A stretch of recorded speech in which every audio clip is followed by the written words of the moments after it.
Thanks, Senator Brandis. It's a pleasure to have you once again. Understand you're going to be traveling next week, so we'll miss you during our session, but we appreciate the opportunity to be with you, to record your comments on some of the key critical advocacy topics that we've worked with you very closely, and we appreciate all your help and everything. So the first thing I'd like to kind of touch base on, you've been very instrumental, and also with House Representative Linda Cheney, with helping us with the Pinellas Bayway and the federal, Florida Department of Transportation. So we appreciate your support and getting us together with the FDOT. So many positive things have happened since then. We've had many field meetings with them. And so any thoughts from your side with what you're seeing in our relationship and with the FDOT in general? Well, I think we've turned a corner in the overall relationship as it relates to the communities that live out on the Bayway with FDOT. It's been a priority of ours for years. We've tried to attack it from a variety of different angles, but I think the relationship has strengthened considerably. They understand the major concerns that are out there, and they are working to address them. So I think it's all positive right now. Yeah, so excellent. And thank you so very, very much again for all your efforts. The next topic I'd like to, of course, discuss is really key and critical, something that's an ongoing issue at times, but the insurance landscape in the state of Florida. So in your perspective, how would you describe the insurance environment within Florida? Well, it's a mess right now. I mean, that's to put it in simple terms. In many ways, Florida no longer really has a true insurance market. What we see is carriers pulling out of the state. Litigation is up even from last year. Just to give you one number as a perspective, Florida represents 8% of total U.S. property claims, but we're 76% of litigation that occurs throughout the country. While many firms around the country may get 1 or 2 lawsuits a month, in Florida, your insurance companies are getting hundreds of lawsuits a month. And the deluge of litigation that's occurring, even though we haven't had a major storm in a couple of years, really is what's driving costs up around the state. Frankly, people are getting brand new roofs, and the insurance customers are paying for it, largely because of litigation. Insurance companies are getting, I think Citizens got 902 lawsuits last month. Well, most companies couldn't get 1 lawsuit or 2 lawsuits a month and be successful and survive. But companies like Citizens, which is backed by you and I as people in the state of Florida, residents and citizens of the state of Florida, we're getting sued 902 times a month. And that is, if it's Citizens is getting that, and they're only, 7 or 8% of the market, then you have to think about what's going on with the rest of the market. And that's where Florida's headed. It's the litigation is driving rates up 30% a year. And I asked in committee the other day, the head of our Office of Insurance Regulation, when that's going to stop, what year does it end? And he said he doesn't know. But I fully expect, unless the legislature acts, rates will double within the next 2 to 3 years and then double again. It is the Achilles heel of the Florida market that we've got to fix. Yeah, I know we talked to you about this many, many times, all the fraud, the abuse. It's incredible on that, those numbers you provided with the payouts on the legal side, because it does. All of us are paying for it, and it's a shame. And oftentimes the attorneys are making many times more than the consumers are actually getting in as part of their claim.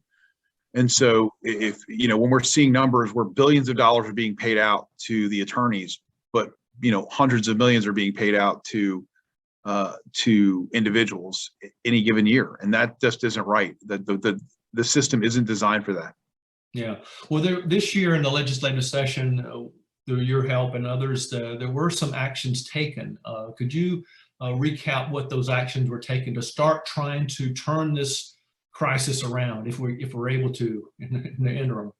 Sure. So the number one action that was taken was getting rid of the one-way attorney fee statute as it relates to, if you file a claim and your insurance company says it's worth $10, and after all the negotiations, it's come back and it's determined that it's worth $11, that claim was, or that should have been paid out, then what used to happen was 100% of your attorney's fees had to be paid by the insurance company. So the insurance company is paying for your fees and their own fees. And that was creating an incentive for the trial bar to essentially turn their law firms into smoke billowing factories of lawsuits. Because at the end of the day, consumers had essentially no skin in the game. They didn't have to pay anybody. They were never going to have to pay attorney's fees, period, because many of these attorneys were waiving fees if the claim came in under. And so Florida looked at Texas and some of the reforms that have occurred across the country, but specifically looking at Texas, and said, all right, can we come up with a more reasonable way to do this? So where everybody has skin in the game, and frankly, everybody has the opportunity to be reasonable as to what that claim being paid should cost, and should be recovered by the individual. And so we put into statute some payment schemes that are basically much more reasonable, and basically force everybody to be reasonable and come to the table, and then try to dissuade some of these frivolous lawsuits that are occurring out there. On top of that, we put in a 10-day notice letter. So before you file a lawsuit, you have to give your insurance companies 10 days notice that you're going to do this. This is to encourage them to try to settle the claim before we get into the courts, because once they get into the courts, sometimes things take months and months. So we saw this as a very pro-consumer reform that tries to speed along the settlement of these claims. But ultimately, we've got to come back to the legislature and do real tort reform. Right now, across the state, and Surfside did not help at all. What we're seeing is massive rate increases, or people just pulling out of the market altogether. For example, some of the largest insurers in Pinellas County have stopped writing statewide in the last few months because of the enormous losses they've received in the state of Florida. So this is an issue that is going to go on for years. The legislature has to take responsibility and take charge of this issue in order to drive down consumers' rates. Yeah. So we, some steps are being taken, as you mentioned here, in a positive direction. Tort reform, certainly, as you mentioned, is a tremendous undertaking. But what else do you see that would need to be done in order to help curtail this? Sure. Well, the number one thing we could do is move towards actual cash value on roofs, or a stated value of roofs. What's going on in Pinellas County right now, in fact, I talked to a county commissioner last week about it, is that many insurance companies are saying that they will not write your home unless it has a roof that's 10 years or newer. Mm-hmm. That policy is forcing people who have many, many years of useful life on their homes, a roof, to then have to go spend $20,000 out of pocket to replace their current roof, which is only 10 years old and may last for another 10 years. So that's accelerating the process. And the reason that the insurance companies are doing that is because there's so much fraud going on that they've chosen to, instead of just not writing the entire community as a whole, they've chosen to put some of these policy changes in place to try to limit the amount of fraud that's occurring. Because what's happened is people begin to see their insurance policy as a home maintenance contract instead of what it truly is, which is a catastrophic loss agreement. And that fundamental shift that's occurring in Florida is what's driving rates. Yeah. Well, what more could our residents and also associations like ours, the Alliance for Bayway Communities, what can we do to get the attention of the legislator to help, address this? Well, first, I think the first thing you can do is make sure you're explaining to legislators what's going on with insurance rates, because many of them don't know. They aren't engaged at the level that I'm engaged at, and trying to track this information. Two, bring forth legislative suggestions as to things that we can do to encourage competition in the marketplace. One of the number one things we can do is, for companies like yours, or for groups like yours, is most of condos in Florida are being now written by surplus lines carriers. There's a few admitted carriers that are writing, but largely it's moving to a surplus lines world. We've got to do a better job of educating legislators about what this new world looks like, and bringing to them ideas in order to end the rate increases. And that's going to require some tort reform. Yeah. Well, thank you. I mean, it's really, when you think of people that move to Florida as their end destination for retirement, these kind of factors, as you hear about this, it kind of makes people think a second time. So anyway. No, it's the insurance rates are the Achilles heel of the Florida real estate market. And it's one that has been ignored up in Tallahassee for too long. And it's largely because everybody, generally thinks their insurance company's out to get them. And unfortunately, what we have now is 3 or 4 years of consistent losses in the insurance market. Mm-hmm. And whether you like it or not, you want your insurance company to make a little bit of money because you want them to be able to pay claims at the end of the day. We've had 2 companies fail in the last year. I expect another 3 or 4 failures before the second quarter of next year. And you're seeing Citizens growing exponentially. I mean, it's almost double the policy count that had just this time last year.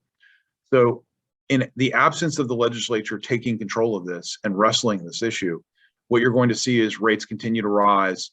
And frankly, seniors on a fixed income really be pinched. Yeah, thank you. And we appreciate all your help in this area. If there's nothing further relative for the insurance side, I'd like to move to something you referenced is the surf side. Mm-hmm. Given that tragedy that happened and a lot of concern across the state, there could be, different types of legislation, but what do you see happening within the legislature going on relative, I know it's early, but to start, what's going on to start trying to address the things that are falling out from Surfside? So there have been multiple commissions established in order to review Surfside. Some by the Florida Bar, some other groups by the contractors and engineers. There's other groups that are providing information to the groups that are existing, but they've just begun to release their reports and findings. I think that the legislature is going to review those. We're going to have to do a cost-benefit analysis on the different recommendations, and we're going to have to be able to push a bill forward. I have no doubt there will be a bill to address some of the challenges and deficiencies that Surfside has identified this year. Okay. When you mentioned a few entities, but in terms of key players, just to be clear, and this would be politically and externally, who do you see as some of the key players that are influencing this and driving this? Well, I think if you look at the legislators from South Florida that are in and around the Surfside area, they're going to take a primary role of rolling out this new legislation, as you would expect. But I think beyond that, obviously the governor is involved in this discussion. You've got other legislators that have a better understanding of commercial real estate and the building industry that are going to be involved in the drafting of this. And it's not going to just be about the engineering studies or of older buildings. It's going to look at governance, because one of the things we saw at Surfside was a huge lack of governance. It's going to have to do with some of the reserve requirements that condos have. And you're going to see probably 3 or 4 major issues being addressed here. And it goes well beyond just reviewing older buildings every few years. It's going to go much deeper into the governance of condos. Okay, well, thank you. One of the things that we as an AEC, we try to be as proactive as possible and be fair, of course, but work with all kind of different entities like yourself. But one of the concerns that associations, condos have that would be influenced by this was anything that would be rules, regulations, governance, making sure that not only are they effective, because we want to make sure we protect the lives and property of our individuals, that's very important, but for them to be reasonable. What would you recommend for us to take part in or do? Sure. Well, first of all, we have to see the bill be filed. To my knowledge, the bill hasn't been specifically filed yet. So I think then it's working with legislators to explain exactly what the implications of the different the proposals are. Okay. Many of them are not going to have context for why certain things are inappropriate. And so I think what you can do is help provide that context. Okay, well, thank you. Moving on to another topic, just in terms of what's going on in the legislature, outside of the insurance, what we've just discussed, but what are some, if there are pending legislative entities or topics that are happening that we, our association, should be aware of, things that are going to influence us or impact us? With, what do you see is going on? Sure. I mean, obviously there's always legislation as it relates to firefighting and radio signals and those types of things that are always coming up. That's constantly in some state of discussion in Tallahassee. But I think to our earlier point, I think Surfside is going to be the 800-pound gorilla in the room as we move forward here this year as it relates to condos. And you're going to see other things bolted onto that legislation because it is going to be a broad condo bill. Okay. But I would imagine that issue and the insurance issue are the two top of mind issues up in Tallahassee right now. Okay. Yeah. Well, thank you.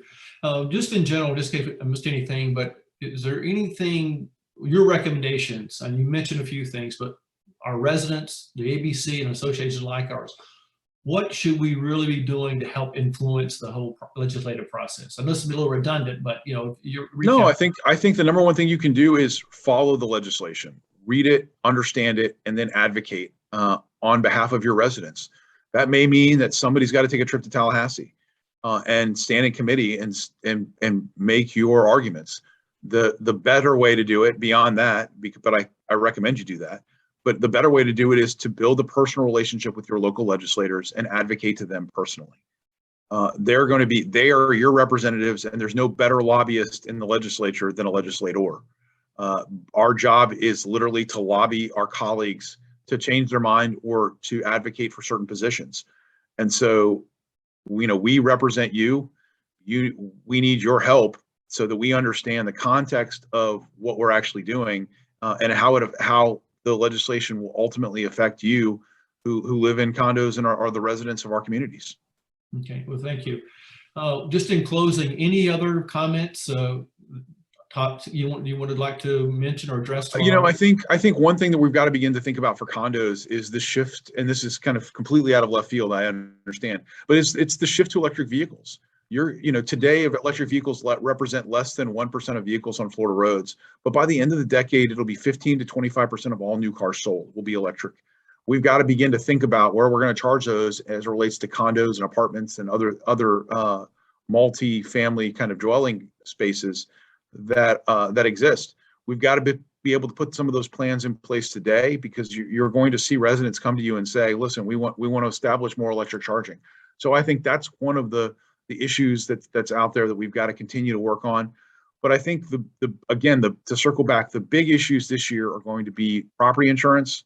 It's going to be governance of condos and boards, and it's going to be dealing with the recommendations as it relates to Surfside. Everything else up here this year is largely going to be focused on budgeting. It's an election year in 2022, and so it's also a reapportionment year, which we do every 10 years to redraw the lines for what areas legislators actually represent. So we do that based on the census that came out, and the data was just released a few months ago. So the states, that's really going to be taking a lot of legislators' time, but there are other issues that are really top of mind that we're going to continue to focus on as well. Okay. Yeah, well, thank you.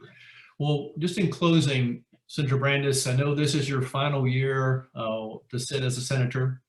In the 2 years that I've known you, you're an incredible individual, and we want to thank you for everything that you've done. You're very fair, unbiased, in my opinion. So we appreciate all your efforts, and we wish you all the best. I know we've discussed some of your interest in other areas that will help the state, and we wish you well with that. We want to keep in touch. So God bless you and your family. Well, thank you so much. And anytime I can be a resource or an advocate as you all move forward, or if you've got questions, I'm happy to, you've got my cell, you've got my you know how to reach me. And I'll give you my best honest opinion. I'm going to be a resident in our community for the rest of my life. I'm going to take a pause for politics for a few years as I watch my kids grow up, but then I hope to get back involved and engaged. I love public policy. We've been able to make some massive changes in certain areas and really move Florida forward in a lot of areas. And you're going to see some of those proposals this year again, as it relates to some healthcare, transportation, insurance, and criminal justice reform, which is a passion project of mine. But I just appreciate your advocacy. I think there probably is no other condo association group that I know of in Florida that advocates at the level that you all do with the professionalism that you bring to it. So as much as you're thanking me, I really want to thank you, because you all educate and enlighten me on a regular basis as to the issues your residents are facing. And that really helps me make better decisions up here. Yeah, well, thank you. And I promise not to abuse the cell privilege. I've been good. Yeah, you all have been great, and I look forward to working with you for years to come. And thank you, and have a safe trip next week. You got it. Out west. So we appreciate you. Thank you so much. Talk to you soon. Bye-bye. Yes.